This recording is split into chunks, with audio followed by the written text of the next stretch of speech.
ABC News World Headquarters in New York. This is World News Tonight with David Muir. Good evening. It is great to have you with us here on a very busy Tuesday night. And we begin tonight with the tense standoff in Los Angeles after those sweeping ICE immigration raids sparked protests. A massive military response from President Trump. Tonight, more than 4,000 members of the California National Guard activated by the president, not the governor, and now 700 active duty Marines sent in too. Tonight, more U.S. troops are now activated for Los Angeles than in Iraq and Syria, costing American taxpayers $134 million. This afternoon, protesters gathering near a federal building in downtown Los Angeles. Over the past 24 hours, the LAPD containing protesters and moving them off the streets. After dark, protesters setting off fireworks, a massive police response. Nearly 100 people were arrested. Tonight, hear President Trump's new warning for those who protest his military parade in Washington, D.C., now just days away. What the president says will happen. ABC's Matt Gutman leading us off tonight from Los Angeles. In a push to get the upper hand on the protests disrupting downtown Los Angeles, an aggressive show of force by the LAPD overnight, arresting over 100 people. Dozens of less lethal rounds used by law enforcement to disrupt groups, setting fireworks off at officers. Officers pouring in from every direction, overwhelming protesters. Tonight, President Trump defending his actions, saying those 700 Marines and more than 4,000 National Guard troops sent to L.A. against the wishes of officials on the ground here are there to stay, addressing troops at Fort Bragg. They're stopping an invasion just like you'd stop an invasion. Trump appearing to accuse the California governor and L.A. mayor of paying demonstrators with no proof. And they paid troublemakers, agitators, and insurrectionists. They're engaged in this willful attempt to nullify federal law and aid the occupation of the city by criminal invaders. That's what it is. Trump even suggesting without evidence that without the help of the National Guard, the city would be in flames. But we witnessed many of the protesters self-policing, keeping others in check. The National Guard's role has been minimal. The California Governor Gavin Newsom posting this picture online, showing troops resting on the floor, suggesting the Trump administration sent those men and women without first securing a place for them to sleep or arranging supplies like food and water, calling it a haphazard stunt. The military disagreeing, responding, the soldiers have ready access to food and water as needed. There are now more U.S. troops deployed to Los Angeles than Iraq and Syria. Secretary of Defense Pete Hegseth on Capitol Hill with DoD leaders saying the mission will go on for the next 60 days, costing $134 million. We have deployed National Guard and the Marines to protect them in the execution of their duties because we ought to be able to enforce immigration law in this country. Why are you sending war fighters to cities to interact with civilians? Every American citizen deserves to live in a community that's safe. And ICE agents need to be able to do their job. They're being attacked for doing their job, which is deporting illegal criminals. And in the latest round of his feud with President Trump, late today, Governor Gavin Newsom pushing back, asking the court to block the unprecedented use of military personnel to assist with immigration raids. And a short time ago, LAPD Chief Jim McDonnell addressing accusations his officers did too little, too late to assist federal officers. My understanding, based on what we've looked at, is it was within 38 minutes. Normal Total, from the time that you started to the time you actually got from the time that we became aware of the need to the time we got there was 38 minutes.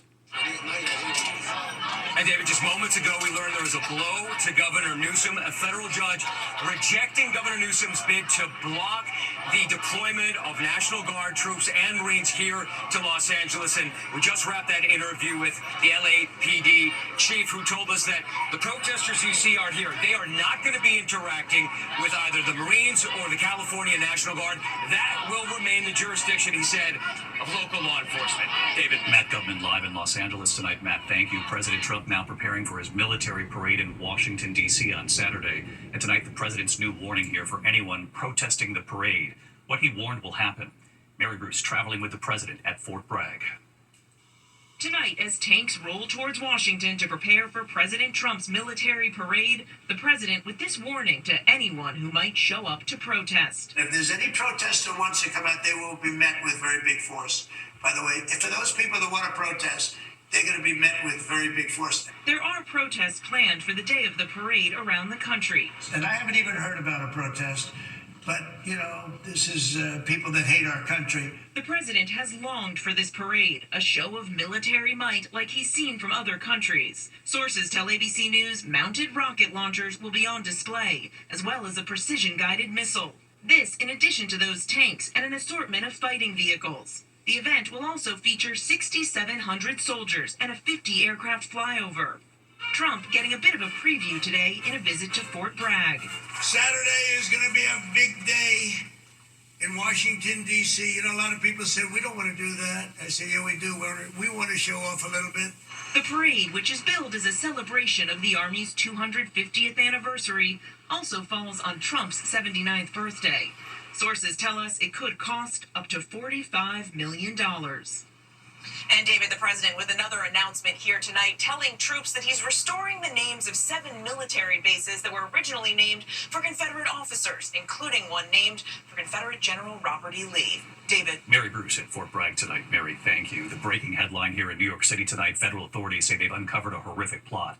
After that firebomb attack on Jewish demonstrators in Boulder, Colorado, the alleged plot to target Jews in New York City with AR-15 style rifles. The FBI claiming the suspect said we could rack up easily a lot of Jews. Aaron Katursky and what he's learned tonight. Just days after the horrific firebombing targeting Jewish demonstrators in Boulder, Colorado, and the deadly shooting of 2 Israeli embassy employees in Washington, D.C., tonight authorities unsealing new charges in an alleged plot targeting Jews in New York City. Federal prosecutors say a 20-year-old Pakistani national wanted to carry out a coordinated attack with AR-15 style rifles on a Jewish center in Brooklyn in the name of ISIS. The FBI, quoting the suspect, Mohammed Khan, is saying New York is perfect to target Jews. Even if we don't attack an event, we could rack up easily a lot of Jews. We are going to NYC to slaughter them. Authorities say Khan was talking to undercover law enforcement officers, allegedly saying he was trying to create a real offline cell. Khan was arrested last September in Canada, 12 miles from the border, where the FBI says he tried to hire someone to smuggle him into the United States. Tonight, David, the suspect has arrived in New York. He's due here at Manhattan Federal Court tomorrow to face terrorism charges that could put him in prison for life. David, in court tomorrow. Aaron Katursky, thank you tonight. Overseas tonight, the chilling images coming in, the deadly school shooting, 10 dead, at least 9 children and a teacher. One of the worst school shootings in Europe's history. ABC's Tom Soufi-Burridge is on the scene from Austria tonight. Tonight, the horror inside a high school. Students capturing the moment deadly gunfire erupted during a rare mass shooting in Austria. Authorities in the city of Graz say a 21-year-old Austrian man walked into the school with a rifle and a handgun he legally owned and opened fire. At least 10 people killed, including 9 teenage students and 1 teacher. Nearly a dozen more students injured. First responders treating victims at the scene. Video posted to social media showing the immediate aftermath of the shooting. Students rushing through the hallways as heavily armed officers escorted them to safety. Tonight, this community shaken. The first thing is shock, to be honest. I think you can't react other way. I think the whole city, everyone in the school is in complete shock. David, you can see the tributes behind me. Officials say the shooter took his own life at the scene. He's a former student of the school who didn't graduate. Authorities say they found a letter during a search of his home, but so far have not revealed a motive, David. That moving vigil right there behind you tonight, Tom. Thank you. Meantime, back here in the U.S. tonight, Health and Human Services Secretary Robert F. Kennedy Jr. igniting an uproar now after removing every member of the CDC's Vaccine Advisory Board. We first reported on this last night here, and tonight now the protesters at the CDC telling our reporter the brain trust is gone, the people we trust on vaccines are gone. Steve Osunsami at the CDC tonight. Outside the CDC today, they're fed up. The brain trust is gone. The people that we trust to give us the right information, the scientific explanation, are going to be gone. And RFK Jr. is going to be the one calling the shots. They're upset with the nation's health secretary, who tonight is defending his decision after assuring lawmakers that he wouldn't mess with the committee of experts who advised the CDC on vaccines. We're going to bring people onto the ACIP panel, not anti-vaxxers. We're bringing people on who are credentialed scientists and who are going to follow the science and make critical public health determinations for our children. In what some say is a stunning reversal, RFK Jr. fired the 17 scientists, saying they'll be replaced. Dr. Noel Brewer got one of the pink slips. Healthcare providers used to look to ACIP to establish best recommendations based on evidence and expert advice. And that expertise has left the building. For years, Kennedy has questioned the science of vaccines. There's no vaccine that is, safe and effective. Louisiana Senator Bill Cassidy, a doctor, was a deciding vote in approving Kennedy for the job and said this at the time after meetings with RFK Jr. It confirmed he will maintain the Centers for Disease Control and Prevention's Advisory Committee on Immunization Practices recommendations without changes. Do you have any regrets? Today he was quiet about that vote, but online said that he worried a new advisory board will be filled up with people who know nothing about vaccines except suspicion. The senator says he'll keep talking with Kennedy about how he replaces these advisors. How this will affect public health policy is another question. This same group of advisors is set to hold a meeting later this month where they could potentially recommend a COVID vaccine for this winter. And it's this same group that recommends flu vaccines. David? All right, Steve Osunsami, who has been at the CDC all day for us. Steve, thank you. We turn now to Olympic icon Mary Lou Retton tonight, breaking her silence. What she's now saying about her DUI arrest. Here's Kana Whitworth. She was America's sweetheart, Olympic hero, and the first woman to win gold in the all-around in 1984. Gymnast Mary Lou Retton. But last month, she was arrested and charged for driving under the influence. And tonight, in a statement to ABC News, she's breaking her silence. The 57-year-old saying, "I take full responsibility for my actions. What happened was completely unacceptable. I make no excuses." The five-time Olympic medalist was arrested back in May after she was found in a West Virginia parking lot with a screw-top bottle of wine in the passenger seat of her Porsche. Police say she was slurring words, and field sobriety tests determined her impairment. She denied breath and blood tests. Now apologizing to her family, friends, and fans, Retton pleading no contest to the DUI charge and saying, "I am determined to learn and grow from this experience, and I am committed to making positive changes in my life." And David, earlier today in court, Retton pleading no contest. She received a standard fine, and her attorney reiterating she accepts full responsibility. David. All right, Kana Whitworth tonight. Kana, thank you. When we come back in New York City, the fire shutting down parts of New York's Grand Central Station tonight. Also, the country music star tonight and the pedestrian accident. A 77-year-old woman has been killed, and what authorities are saying about this. And then the images, the rescue tonight on the side of a highway, a car in flames there, the driver trapped inside. The incredible effort to get her out in a moment here. Tonight in New York City, the fire at New York's famed Grand Central Terminal disrupting rail service, the fire breaking out in a tunnel. Trains to Long Island canceled or diverted to Penn Station for hours. The fire was caused by an electrical panel.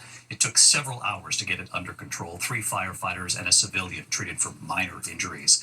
Tonight here, a brave rescue. An officer and Good Samaritan saving a driver from her burning car in Chester, New York, north of New York City. Body camera video showing the car engulfed in flames. It rolled off Kings Highway. The driver was trapped inside. An officer breaking through the sunroof could reach her. A paramedic and 2 other drivers pulling her out. She is in stable condition now with burns over 1/3 of her body. When we come back here tonight, Taylor Swift obtaining a restraining order tonight. Authorities say the suspect tried changing his address on his driver's license to her home address, and what else he's accused of. And then Jamie Foxx's very emotional moment on stage, the message about his stroke and coma. It had his daughters in tears. In a moment. To the index of other news, Taylor Swift obtaining a restraining order against an alleged stalker. Swift telling authorities Brian Wagner first started showing up at her home in Los Angeles last July, including twice just last month. She claims he lied to the DMV, trying to change the address on his driver's license to her home in LA. Her security team also accuses him of sending her hundreds of threatening emails. Tonight, authorities say country music star Connor Smith has been involved in a deadly crash accident in Nashville. Police say he was behind the wheel of his pickup truck when he struck and killed a 77-year-old woman in a crosswalk. Police say there were no signs he was impaired, no charges filed. Investigators say he failed to yield to a pedestrian. His attorney says Smith is cooperating. Jamie Foxx in tears at the BET Awards. He received one of the night's Ultimate Icon Awards, and after his stroke and coma, he thanked his daughters for getting him through it. My beautiful daughter, Corinne,